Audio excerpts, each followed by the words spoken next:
2024 ఎలక్షన్స్‌లో 164 సీట్లు మీరు దక్కించుకోవడానికి, పవర్‌లోకి రావడానికి రీజన్ ఏంటి? ఎడ్యుకేటెడ్ ఓటర్స్ ఓట్ వేయటం is the main reason. Chandrababu Naidu గారిని నమ్మారు. చంద్రబాబు నాయుడు గారు వస్తేనే ఆంధ్రప్రదేశ్ రాష్ట్రం బాగుపడుతుంది అని నమ్మిన వాళ్ళల్లో మేజర్గా ఎడ్యుకేటెడ్ ఓటర్స్ ఉన్నారు. మీకు ఒక ఎగ్జాంపుల్ చెప్తా. 2024 ఎలక్షన్స్కి ఆంధ్రప్రదేశ్ రాష్ట్రం నుంచి వెళ్ళిపోయిన వాళ్ళందరూ కూడా రాష్ట్రానికి వచ్చి ఓట్లు వేశారు.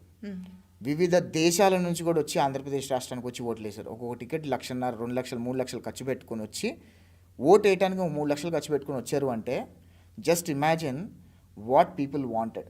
ఖచ్చితంగా 2024 election was a revolutionary election.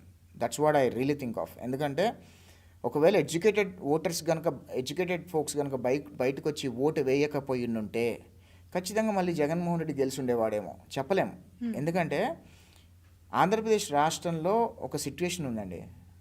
Telangana ప్రజలు తెలంగాణ రాష్ట్రాన్ని ప్రేమిస్తారు. తెలంగాణ ప్రజలు తెలంగాణ భాషను ప్రేమిస్తారు. అంటే ఆంధ్ర రాష్ట్ర ప్రజలు వాళ్ళ భాషని, వాళ్ళ రాష్ట్రాన్ని ప్రేమించరంటారా? 100% ప్రేమించరు. ఆంధ్రప్రదేశ్ రాష్ట్ర ప్రజలు వాళ్ళ భాషని, వాళ్ళ రాష్ట్రాన్ని ప్రేమించరు. అది నా అభిప్రాయం. ఎందుకంటే ఒకవేళ ఆంధ్రప్రదేశ్ రాష్ట్ర ప్రజలు వాళ్ళ భాషని, వాళ్ళ రాష్ట్రాన్ని ప్రేమించుండుంటే కనుక జగన్మోహన్ రెడ్డి అనేవాడు ఎలాంటోడో ఆంధ్రప్రదేశ్ రాష్ట్ర ప్రజలకంతా తెలుసు.